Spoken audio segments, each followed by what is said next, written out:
In this tutorial, we're going to be creating this procedural concrete material in Blender. If you'd like to get the project files for this tutorial and also help to support me, you can do that over on Gumroad and Patreon. Links will be in the description. So here is the concrete material that we're going to be making. It does look a little bit complex, but I'll walk you through the entire process. So I just wanted to show you the setup that I have before we start. So I just added a sphere right here, and then I have a camera pointed right at it. And then I just have two plane lights. This is for kind of a rim light, and then this is for a main light. And I am going to be using this small hanger 01 HDRI on HDRI Haven. The link will be in the description if you'd like to download the same one that I'm using. And I just downloaded the 1K version. Then when I added this in to the world settings, I just set the strength at 0.6. And one more thing before we start, I am going to be using the Node Wrangler add-on while setting up this material. So if you don't have the Node Wrangler add-on turned on, what you can do is go Edit and go to the Preferences, and then right over here on the add-ons, you can just start typing in Node, and you can see that there's this Node Wrangler. Just check mark that, and then you can close this. Okay, let's add a new material, and I'm just going to call this material Concrete. So now let's go ahead and make the base color for the concrete. So I'm going to press Shift A here, and I'm going to add a noise texture. Just bring it right over here, and then I'm also going to press Shift A and add a Verona texture. So just add these both right here. And then using one of the features from the Node Wrangler, I'm going to press Ctrl T. That's going to add this texture coordinate and mapping. I want to plug the object here up to the vector, and then plug the vector here up to the vector on both of these. And that way the Verona texture and the noise texture are going to be wrapped around the sphere a little bit better. Now on the noise texture here, I'm going to turn the detail up to 16, and then I'm also going to turn the scale to something up like 100, something like 100. Now if I Control Shift and click on the noise texture, you can see what it's doing. So we have a lot of detail there. The distortion here, I'm also going to turn up to like 0.1 just to give it a tiny bit of distortion. And then let's go up here and work on the Verona texture. So the scale on the Verona texture, I'm going to turn up to like 150. And if I Control Shift and click on the Verona texture, you can see what it's doing. So it's adding all these little dots right in here. Now I want to mix these two together, this one and this one. So I'll press Shift A and I'm going to search for a mix and add the mix RGB. Just put it right here, and then we're going to put the distance into the top one and the factor of the noise texture into the bottom one. Now if I Control Shift and click on it, you can see what it's doing. So it's kind of just mixing the two together. And then this factor value, I can change this up. I'm going to change it to maybe about a 0.8, somewhere around there.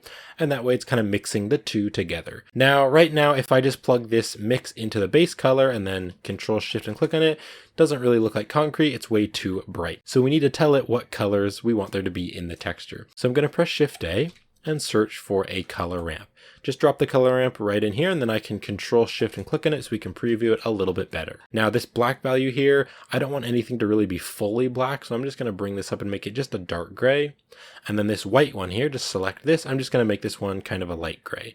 And then I want to add just a few more colors in here, but they're all kind of going to be gray color.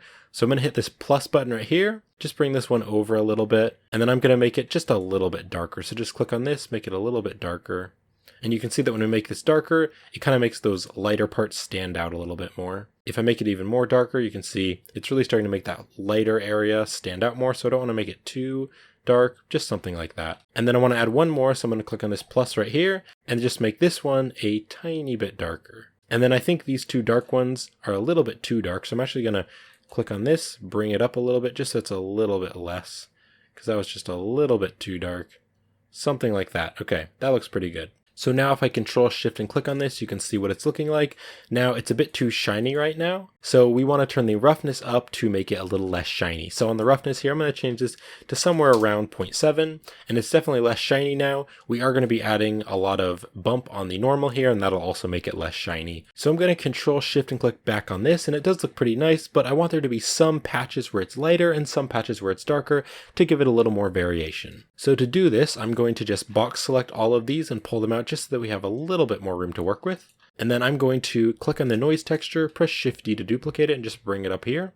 And then I want to plug the mapping up to the vector, just like that. And then what I'm going to do is press Shift A here and search for a color ramp. Just drop the color ramp right here, and then plug the color up to the factor. Now if I Control Shift and click on this, you can see what it's doing. So basically what I'm doing is I'm going to use this as the factor to tell it where the texture is going to be darker and where the texture is going to be lighter. So on the scale here, I'm going to turn this down to like a 10 so that it's a lot less big. And then I'm going to drag these values into each other. Okay, just bring those in And I think I want to change the scale down maybe to like a 5 actually. And then I'm just going to make them somewhat contrasty, kind of like this. So a lot of it is white, but there is a little bit of dark here. And we can play around with this a little bit later as well. So now what I want to do is I want to make this have a little bit of darker area and a little bit of lighter area. So I'm going to click on this mix here, press Shift D and duplicate it and just drop it right in here. And then I can Control Shift and click on this. So I'm going to use this as the factor. So the color here, I'm just going to plug this into the factor. And then I want there to be a lighter side and a darker side. So I'm going to bring this up, and then I want there to be a lighter version and a darker version of this texture so it can be darker and lighter. So I'm going to plug this color up to the color here, and then I'm going to press Shift A, search for RGB curves, click on the RGB curves, and just drop it in this bottom one. So just go like this, click, it'll just bring it in there. And then on the C here, I can just click at a point and then drag down, and you can see it's going to make it darker. So if I Control Shift and click on it, this is what we're doing. We're making it darker. So now we have this one that's plugging into the color 1, and then this one, this is a bit darker, that we're plugging in to color 2. So now if I Control Shift and click on the mix, you can see that it's blending them together using the data that it has right here. So that looks pretty good, but I do want to make it a little more subtle. So I think I'll just bring this back a little bit. And then you could also play around with these if you want to make it a bit stronger or more contrasty or less contrasty. Just play around with that. I think I just want to make this maybe a little bit darker, so I'll just pull this down a tiny bit, something like that. Okay, so now just make sure this mix here is going into the base color, and we can Control Shift and click on it, and now you can see that there's a lot more variation in the texture. So this is looking pretty cool, but I do want to add just a little bit of cracks here and there so that the concrete just has a few little cracks and crevices. So what I'm going to do is press Shift A, and I'm going to search for a Voronoi texture. And I'm just going to drop it down here underneath these nodes, and then the vector, I'll just plug this up to the vector here. Now if I Control Shift and click on it, you can see what it's doing. So to make a texture that looks like cracks, what I'm going to do is click on this F1 here, and I'm going to change this to distance to edge, and you can see what it's doing. Now I'm going to press Shift A and search for a color ramp, drop the color ramp right in front of it, and I want to click on the white value and pull it out closer to the black value so that the black areas is just really small. So just make this really, really close so that it's really small, something like that. Now this is starting to look like cracks, but I want to make it much more random. So what I'm going to do is click on this noise texture, press Shift D to duplicate it, and drop it right in here. And then the scale here, I'm going to change to something around like maybe a 1.3. And you can see what it's doing. So the noise texture is going through the vector and then going into the vector here, and it's changing this texture right here. So now it's all kind of wobbly around, because before it was just like this, it was just kind of straight. So then if we plug the color here up to the vector, it's going to be kind of all wobbly and just a lot more random. The distortion on this one though, I think I'll turn to 0. You can leave it on if you want, but I'm just going to turn that down to 0. Now you can definitely play around with the scale here because I think right now there's too many cracks, so I'm just going to make it a bit bigger. You could also double tap R in the 3D view and just move this around to a place that you like, something that looks cool, maybe like that. So now I want to plug this into the color, and I want to tell it that where those cracks are, it's just going to get darker. So to do this, I'm going to click on this mix here, press Shift D to duplicate it so we can mix something with it, drop that right in here, and then this color ramp here, I'm going to plug this up to the color right here. So now if I Control Shift and click on this, you can see that we've added another one. So now we're mixing this here, which is the cracks, with the rest of the material, which is all this. But you can see that nothing's really happening, and that's because I'm going to click on this mix, and I'm going to change it to multiply. So if I change it to multiply, now if I change the factor here, if I turn the factor to 0, it's going to be just the regular concrete texture, and if I turn it up to 1, it's going to add that on top of it. So this is way too strong, so I'm just going to turn it down to something around maybe a 0.2, something around there, and you can see that now it's very subtle, but the cracks are still there. You could turn it up just a little bit more if you wanted to, but I think it should be pretty subtle. So now if I Control Shift and click on this, you can see there's just some little crack marks right in there. So now what I want to do is I want to hook this color up to the normal. So I'm going to click on this color, drag it out, and plug it into the normal here, and then I'm going to press Shift A, search for a bump node and just drop it in there because we need to convert it to normal data, and then just plug this from the normal to the height.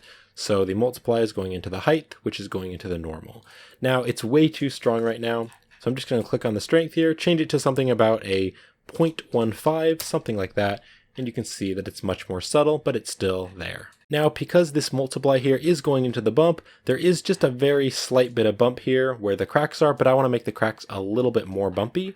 So I'm actually going to click on this bump here, just maybe bring it up a little bit, then press Shift D and just drop it right in here. And then here is the cracks. If I Control Shift and click on it, you can see there it is. I'm going to plug the color up to the height of the second bump.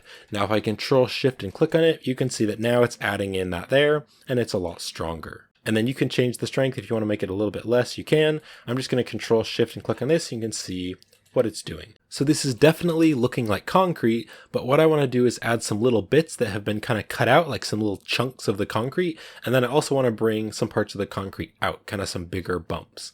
So what I'm going to do is just box select this, just bring it up so that we have a little more space down here. So what I'm going to do is just click on this noise texture here, and I'm going to press Shift D to duplicate it.